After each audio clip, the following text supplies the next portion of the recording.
So today I'm actually talking about supplements, and I'm sharing with you at the end of the video 5 supplements that I often prescribe to some of my cancer patients and that I have at home as well for our family. Some of the things to consider, why we may want to use it, why we may not want to use it, and just a few tips and tricks around those supplements as well. So let's backtrack a little bit first, because why do we care about supplements in the first place? Well, first of all, as a board certified and licensed naturopathic doctor, what I do sometimes for my patients is actually either remove some supplements that they're already currently on because maybe it's not really indicated for them, or recommend certain supplements that may be helpful for their health goals or for certain things that we're trying to achieve. And so it is one of the tools that I do use as a naturopathic doctor. Having said that, it's not the only thing, and it by itself is not something that can help alone do all of the hard work that things like your lifestyle, your diet, your exercise, stress reduction, sugar regulation aspects of things, balancing out your hormones can actually help you do and help you feel. The supplements, in my mind, and as a practitioner too, and how I work, is that they actually are there to just supplement and to work as sort of a cherry on top of your protocol rather than be the entire protocol for you. The other thing that we do know is that a lot of you out there are actually already currently on supplements. And so it becomes really important for me to help you understand some of the things that you should consider and know before you start supplements in the first place. We do know through research that at least 70% or more of cancer survivors are currently already on some form of supplements, whether it's multivitamins or vitamin C or other herbs or combinations of things that a lot of people tend to ask me about as well. And so it becomes even more important because there are certain considerations that you do have to make before you go on supplements. So number one, does it actually fit what we're trying to do? Do the indications of that supplement fit what your health goals are? Because it's really important that if we're on some supplements, not only because it's a investment in your money and your time, but also, is it actually going to be helpful for you to get the results that you want? That's a big consideration of what supplement you should actually be on. Secondarily, just because it's natural doesn't necessarily mean that it doesn't come with its own set of side effects. This is something that a lot of people do have to know and maybe don't know about, because oftentimes we correlate natural with being also safe, and that's not always the case. There's certain considerations to think about, things like interactions with your medications, for example.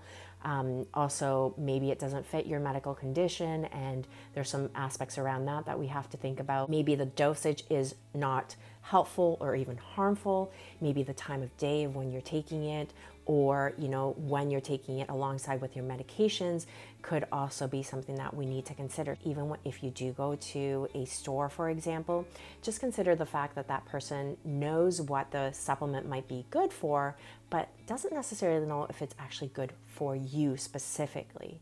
And so those are some of the aspects that I would think about. Make sure that if you're going to be on a protocol, that it actually aligns with what you want it to do, and also who you are specifically, and some of the challenges that you might have, some of the medications that you might be on, and that sort of stuff as well. So the disclaimer being that even though I'm sharing some supplements that I really do like for some of my cancer survivor patients, it may not be suitable for you specifically, and you do need your own sort of naturopathic doctor to go through this supplement protocol for you. Let's move into the supplements that I brought today with me, or I have on hand actually for our family as well, and some of the reasons why I do love them and some things to consider around them. So first of all, a lot of you know about this, vitamin D. This specifically is what's considered a professional brand, and all of the ones that I'm sharing with you are actually considered professional brands. The reason why I like them too is because in Canada, what we have is sort of a natural product number and processing. So the government actually checks to ensure that the product that you have in here is actually what it says it is. I know in other countries this may be different, but I do like that because it ensures that the quality of the product is also there. And so this specific brand, and why I like it, is because it's actually a dropper for vitamin D. What you have to do is actually squish it in, and you just drop it onto a spoon in terms of the dosage. 1 drop of this particular vitamin D would give you 1,000 IU of the product.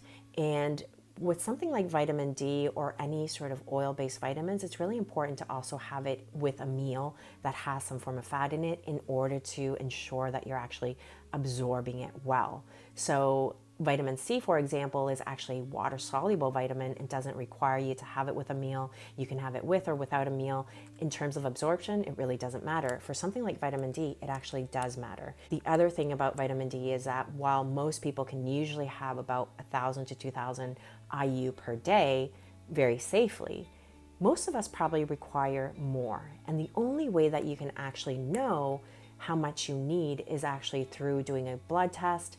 It's called the 25-hydroxy vitamin D test. The reason why I like vitamin D2 is because it can have multiple sort of factors around your cancer risk, is sort of what we're seeing in some studies, as well as your mood, your energy, your immune system supports, and so many other things. Bone health also being another really important one, especially if you're on things like tamoxifen or aromatase inhibitors, or you're already postmenopause, which could already sort of put you at increased risk for osteoporosis. Vitamin D can actually be really important for that. There is a video that I posted a while back on vitamin D, and so that one will have more sort of details around it. One other thing that I would sort of be mindful of, though, is to ensure that you're actually not taking too much. So too little obviously is problematic in itself, but too much can actually be toxic, especially for something like an oil-based or fat-soluble vitamin.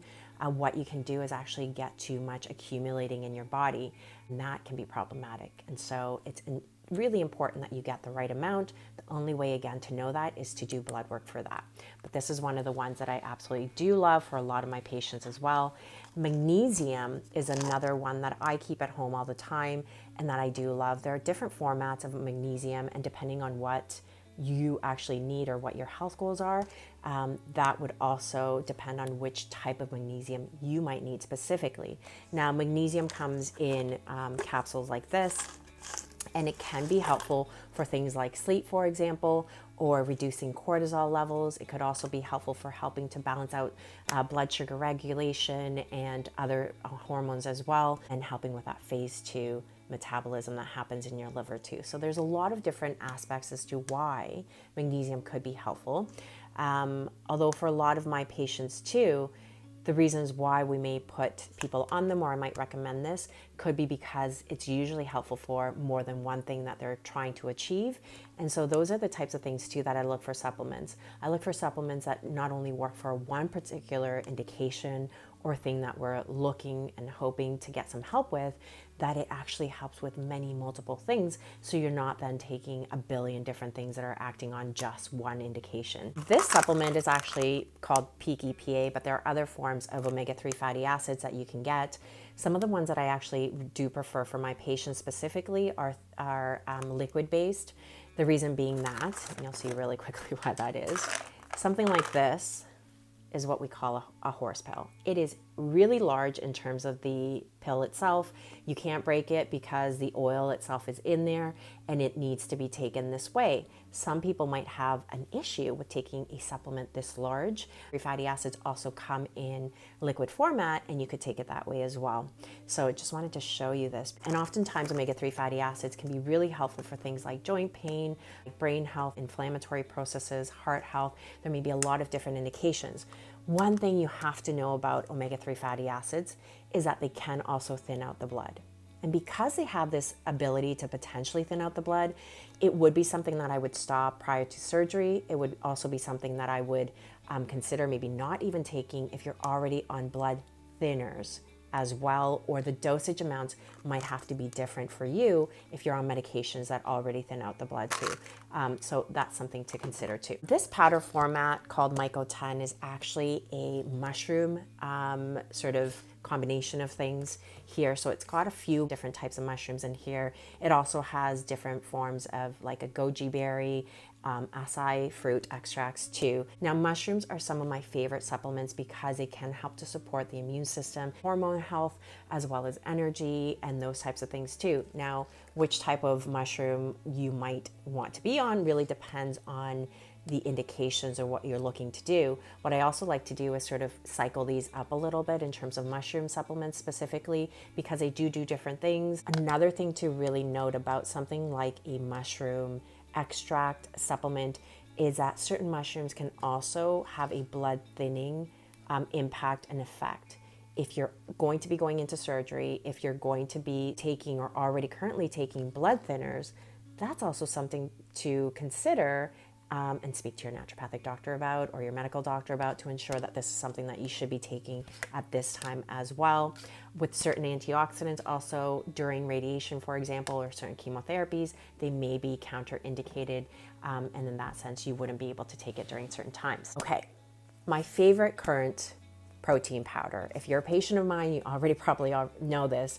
If you've taken a look at my Amazon page, which outlines a lot of different products that are low tox in general and that a lot of my patients love, it's also in there too, because this particular protein powder, if you don't mind the taste of pumpkin seeds, is actually a really good one. The only ingredient in here is actually pumpkin seeds, and it's organic. The flavor profile is simple enough without any of the vanilla or chocolate flavoring that it could be added into a smoothie, it could be added into baked goods, it could be added into soups, or things like yogurt, for example. Like a coconut yogurt is what a lot of my patients like to put it on. The other thing is that in terms of the protein amounts, it does have 8 or 9 grams for 2 tablespoons. What I often look at, and something that we talked about in our weekly meeting with the ladies in my FemThrive Method program, which is my recovery program post-treatment, is sort of what things we want to look at too when we're looking at protein powders. The actual dosage amount is actually really important in order to be able to then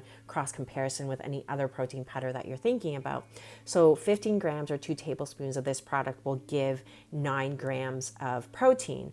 A lot of the other different products that are out there will tell you a serving size of about 30 grams or maybe even more, giving you about 20 grams of protein. So it's very equivalent to that.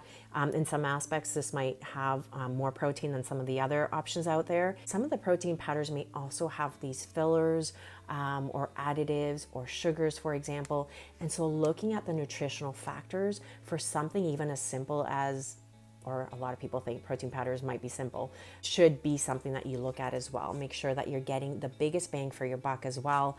And again, I do like this one because it gives me the amount of protein that I want. It also gives me really simple ingredients. It's only 1 ingredient.